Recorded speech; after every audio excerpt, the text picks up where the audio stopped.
Assalamualaikum warahmatullahi wabarakatuh. Kembali lagi di channel AA Endun bersama AA Endun.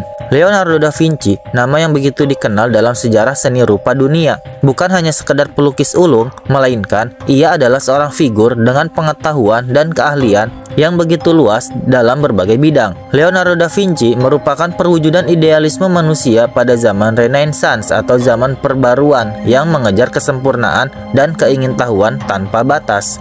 Idealismenya banyak yang terwujud atau yang dia curahkan kepada karya-karya seninya, sehingga seringkali memunculkan banyak teka-teki yang tersirat dari karya seninya. Hal ini jugalah yang akhirnya menarik perhatian para pengamat dan pecinta seni untuk menikmati karya-karyanya. Selain karena kualitasnya yang sangat luar biasa, misteri-misteri yang muncul dari karya seninya juga menjadi daya tarik tersendiri bagi banyak orang. Salah satu karya seni Leonardo da Vinci yang memunculkan banyak misteri adalah lukisan Mona Lisa.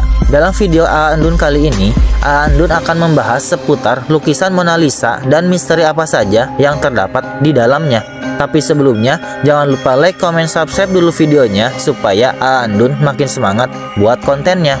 Yuk kita bahas. Lukisan Mona Lisa atau La Gioconda dalam bahasa Itali adalah salah satu karya seni paling terkenal di dunia. Lukisan ini dibuat oleh Leonardo da Vinci pada awal abad ke-16, tepatnya sekitar tahun 1503 hingga 1506. Lukisan ini telah menjadi subjek berbagai spekulasi, teori, dan misteri yang membuatnya menarik untuk diperbincangkan oleh berbagai kalangan. Ada beberapa fakta atau misteri yang selalu menjadi bahan diskusi dan pembahasan bagi banyak kalangan. Apa saja itu? Kita akan coba bahas satu demi satu. Pertama, siapa sebenarnya identitas Mona Lisa?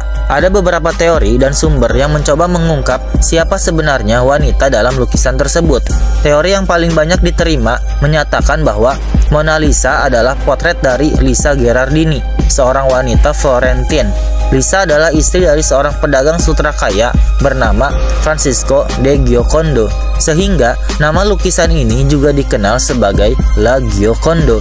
Teori ini pertama kali diajukan oleh Giorgio Vasari, seorang sejarawan seni dari abad ke-16 yang menulis biografi para seniman Renaissance. Beberapa peneliti juga mengajukan teori lain yang menyatakan bahwa Mona Lisa mungkin merupakan potret dari Isabella d'Este, seorang bangsawan dan pelindung seni dari Mantua. Lukisan Leonardo tentang Isabella d'Este yang belum selesai memiliki beberapa kemiripan dengan Mona Lisa, meskipun tidak ada bukti konkret yang menghubungkan antara keduanya. Teori lain yang menarik adalah bahwa Mona Lisa sebenarnya adalah potret diri Leonardo da Vinci sendiri yang digambarkan dalam bentuk sebagai wanita. Beberapa peneliti mengklaim bahwa ada kesamaan dalam struktur wajah antara Mona Lisa dan potret diri Leonardo. Meskipun teori ini sebenarnya lebih bersifat ke spekulatif dan juga kurangnya didukung oleh bukti sejarah. Sebenarnya masih banyak lagi teori-teori yang beredar dari para peneliti. Misalkan Mona Lisa itu sebenarnya Caterina Sforza, seorang bangsawan dan pejuang wanita dari Italia. Lalu ada juga yang mengatakan kalau Mona Lisa itu adalah Cecilia Gallerani yang merupakan kekasih dari Ludovico Sforza, seorang keluarga kerajaan dari Milan.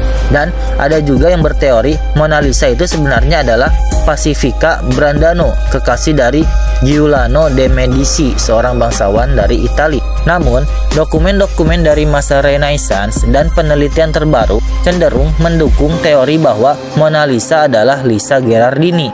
Salah satu dokumen yang ditemukan pada tahun 2005, seorang sejarawan seni Italia, Giuseppe Palanti, menemukan catatan arsip yang mendokumentasikan keberadaan Lisa Gherardini dan menerangkan juga tentang hubungan keluarganya dengan Francisco del Giocondo yang akhirnya semakin memperkuat teori ini. Selanjutnya, senyum misterius Mona Lisa. Jika kita lihat lukisan Mona Lisa secara langsung, maka kita akan melihat senyum Mona Lisa yang berubah-ubah tergantung pada sudut pandang dan pencahayaan saat kita melihatnya. Menurut para peneliti, Leonardo da Vinci menggunakan teknik sfumato yang menciptakan transisi halus antara warna dan bayangan yang membuat efek senyum Mona Lisa menjadi berubah-ubah. Teknik ini juga membantu menciptakan ilusi bahwa senyum Mona Lisa bisa tampak lebih jelas atau malah menghilang sepenuhnya. Pada tahun 2000, seorang ahli saraf dari Harvard Medical School, Dr. Margaret Livingstone, melakukan penelitian ilmiah terkait senyum Mona Lisa. Hasilnya menunjukkan bahwa bagian-bagian berbeda dari retina kita memproses detail tinggi dan rendah secara berbeda. Senyum Mona Lisa akan tampak lebih jelas ketika kita melihatnya dengan penglihatan periferal atau sudut mata dibandingkan jika kita melihatnya dengan penglihatan langsung yang lebih terfokus pada detail. Senyum Mona Lisa memiliki sifat ambiguitas emosional. Beberapa orang melihatnya sebagai senyum bahagia, sementara yang lain melihatnya sebagai senyum misterius atau bahkan senyum mengejek. Ambiguitas ini membuat penonton terus-menerus menafsirkan ulang ekspresi Mona Lisa. Banyak yang percaya bahwa ada sesuatu yang lebih dalam dan menyeramkan di balik senyumnya yang samar. Ada yang berpendapat bahwa senyum tersebut melambangkan kesempurnaan dan ketenangan batin yang dicapai melalui pencerahan spiritual. Ada juga beberapa teori konspirasi yang menyatakan bahwa senyum Mona Lisa menyimpan pesan atau makna tersembunyi. Ada yang percaya bahwa Leonardo menyembunyikan pesan rahasia atau simbol dalam ekspresi wajah Mona Lisa yang hanya bisa diungkapkan oleh mereka yang memahami simbol-simbol tertentu. Hal ini sebenarnya dapat dijelaskan dalam aspek psikologis. Ekspresi wajah yang tidak jelas atau ambigu itu dapat memicu berbagai interpretasi emosional. Jadi, orang yang melihat lukisan Mona Lisa mungkin memproyeksikan perasaan mereka sendiri ke dalam senyum Mona Lisa, membuatnya tampak seolah-olah lukisan tersebut berbicara kepada mereka dengan cara yang sangat pribadi dan unik. Senyum Mona Lisa ini pada akhirnya telah menjadi bagian dari kebudayaan populer di masyarakat. Senyum Mona Lisa sering diadaptasi dalam karya-karya seni, sastra, dan film. Misalnya, dalam novel The Da Vinci Code karya Dan Brown, senyum Mona Lisa dianggap sebagai petunjuk untuk memecahkan misteri besar.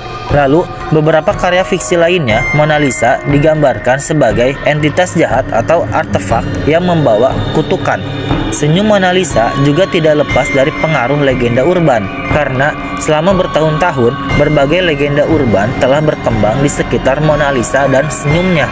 Beberapa kisah menyeramkan mengklaim bahwa orang yang terlalu lama menatap senyum Mona Lisa akan terkena kutukan atau mengalami nasib yang buruk. Yang terakhir, fakta bahwa lukisan Mona Lisa mencapai popularitas global beberapa ratus tahun setelah dibuat. Lukisan Mona Lisa baru mencapai popularitas global pada tahun 1900-an. Berikut, Andun akan jelaskan mengenai perjalanan Mona Lisa menuju ketenaran dan faktor-faktor apa saja yang menyebabkan menjadi salah satu karya seni paling terkenal di dunia.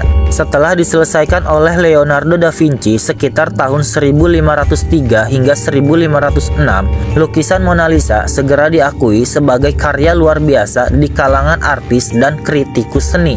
Namun, ketenaran awalnya terbatas pada kalangan yang menghargai teknik artistik dan inovasi Leonardo saja. Ketika Leonardo da Vinci pindah ke Prancis pada tahun 1516 atas undangan Raja Francois I, dia membawa Mona Lisa bersamanya. Setelah kematian Leonardo pada tahun 1519, lukisan tersebut dibeli oleh Raja Francois I dan menjadi bagian dari koleksi kerajaan Prancis. Hal ini membuat lukisan tersebut lebih dikenal di kalangan aristokrasi Prancis. Lalu, selama masa revolusi Prancis, koleksi kerajaan termasuk lukisan Mona Lisa diambil alih oleh negara dan dipajang di Museum Louvre. Dipajang di salah satu museum paling terkenal di dunia, membantu meningkatkan profil Mona Lisa. Meskipun pada saat itu ada banyak lukisan lain yang juga mendapatkan perhatian besar. Oh ya, sekedar informasi, revolusi Prancis ini merupakan periode penting dalam sejarah Prancis dan dunia yang berlangsung pada tahun 1789 hingga 1799. Karena revolusi ini mengubah secara radikal struktur politik, sosial, dan ekonomi Prancis dan memiliki dampak yang luas di seluruh Eropa dan dunia. Lanjut ke lukisan Mona Lisa. Salah satu peristiwa penting yang benar-benar meningkatkan ketenaran Mona Lisa adalah pencurian lukisan tersebut dari Museum Louvre pada tahun 1911. Seorang pekerja Italia, Vincenzo Perugia, mencuri lukisan tersebut dengan keyakinan bahwa karya tersebut harus dikembalikan ke Italia. karena Leonardo da Vinci adalah orang Italia. Pencurian ini menimbulkan sensasi global dengan berita tentang hilangnya Mona Lisa tersebar di seluruh dunia. Bahkan, media New York Times pun memberitakan tentang hilangnya lukisan ini. Lukisan tersebut akhirnya berhasil ditemukan 2 tahun kemudian di Italia, yang mana berita pemulihannya semakin memperkuat status ikoniknya. Setelah peristiwa itu, Mona Lisa menjadi subjek dalam berbagai bentuk budaya populer, termasuk parodi, referensi dalam literatur, film, dan karya seni lainnya. Lalu, mulai banyak peneliti-peneliti yang meneliti lukisan ini, dan bahkan banyak tokoh terkenal dan pemimpin dunia mengunjungi lukisan ini di Museum Louvre, yang akhirnya membuatnya semakin populer lebih jauh. Museum Louvre memainkan peran penting dalam mempromosikan Mona Lisa sebagai salah satu atraksi utama mereka. Lukisan ini juga dipajang pada lokasi yang strategis di museum tersebut. Lalu, promosi ke turis-turis dan pemeliharaannya yang sangat ekstra hati-hati, yang akhirnya semua itu berkontribusi pada status ikoniknya yang makin terkenal di dunia. Itulah beberapa hal tentang misteri dan fakta dari lukisan Mona Lisa. Semoga dapat menambah hasanah dan pengetahuan teman-teman semua. Jika video ini dirasa bermanfaat, like, comment, subscribe, and share videonya. Dan sampai bertemu lagi di video-video AA Endun selanjutnya. Bye-bye.